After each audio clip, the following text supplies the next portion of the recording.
I'm Pete Lester, and today I'll be discussing the problematic integration theory, perspective, social behavior, and Christian thought.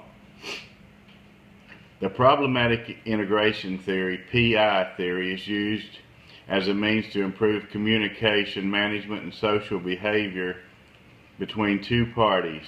It was developed in 1992 by Austin Babro. Most common situations that the theory has been known to help: natural disasters, health, communication, and organizational issues. A particular situation about 15 years ago, my wife and I were having lunch at a Cracker Barrel when my son was misbehaving, and he had focused himself on a toy from the gift shop. So my wife got up to visit the restroom, and one of the ladies at the next table followed her into the restroom and trapped her in there and asked her that how to discipline the unruly child would be to bring him side by side in the restroom and tan his hide, more or less. So my wife quickly said, "Is that the way that you handle a child with special needs, with disabilities?" The lady identified herself as a retired school teacher, and my wife exclaimed that our child, Drew, had autism, and that she doesn't discipline his behavior that way because he's a special needs child, and the autism spectrum disorder affects 1 in 68 boys and girls. Mostly boys are found to have autism. Two main elements of autism include social behavior disorder, neurological disorders, common behaviors and traits that include averted gaze, obsessive compulsive tendencies, narrow area of interest, repetitive activity as he shakes things, along with limited speech and language and poor social skills. The problematic theory is used to make sense of these types of situations and events and conflicts that occur and offer a sense of resolution and that happen between two parties. Explanation of this theory would be: one person's evaluation of a health condition influences the behavior of another individual's values and belief system. It could even impact their overall health condition. The PI theory. In 1992, Austin Babro developed the PI theory in response to situations where one party is privy to specific information while the other party is totally unaware of the circumstances. The PI theory relates to a certain situation that my wife and I and son had at the Cracker Barrel, where he's diagnosed with autism spectrum disorder. The PI theory is also helpful in determining what situations and behaviors actually mean.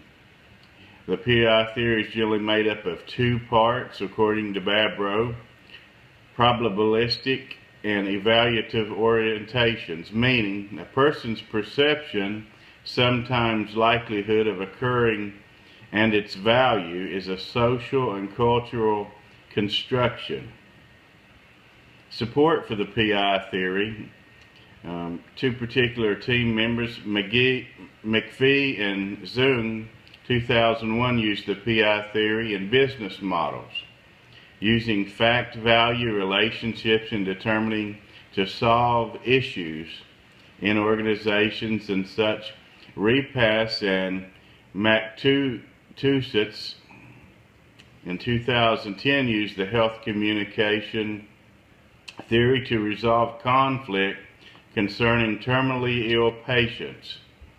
Braddock, 2006, claims the PI is useful in reducing uncertainty and manage behavior in educational systems. The PI theory also has additional support from Pope in 2005 uses the PI theory on Alzheimer's dementia patients among the elderly to build relationships between caregivers and the patient. Keller in 2014 claims the PI theory is useful to distinguish between ambiguity and uncertainty. There's certain debate that goes on about the PI theory. The PI theory has overlapping related factors that in 1975 Berger and Calabrese developed the uncertainty reduction theory that is very similar to the PI theory. Similar factors may include communication behavior, trusting of individual behavior, and of course uncertainty. PI theory has certain gaps. It is subjective because patients share information that differs from one patient to the other, one caregiver to the other. And is the information trusted? Is it good or bad from doctors that the patient receives? The patient has to evaluate this information as good or bad. Also, on a global level, there's not enough testing has been done in various cultures around the world to see that these gaps can be filled, and additional literature is needed in these areas. And Christian thought in particular, see that you do not despise one of these little ones. In Matthew 18:10 says that we don't pass a judgment or despise these things, that we actually serve other people. Jesus asked the question to his disciples about who is greater among you, the one at the table or the one who serves. Jesus said that it is not the one seated at the table in Luke 22:27.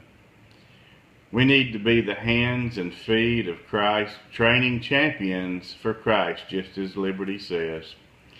In summation, scholars claim that the PI theory is an adequate social science and health communication tool, useful in assisting people involved in an intense situation such as a natural disaster, health communication, or a terminal illness, and also for immigrants that transition to America.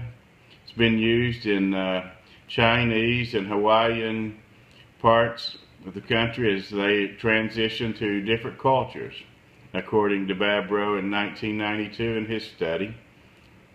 Other case studies exist that have the PI been used in organizations, healthcare units, with expecting mother-to-be's, in midwife assisting pregnant women, educational settings, business models, and also in different parts of America and other parts of the world.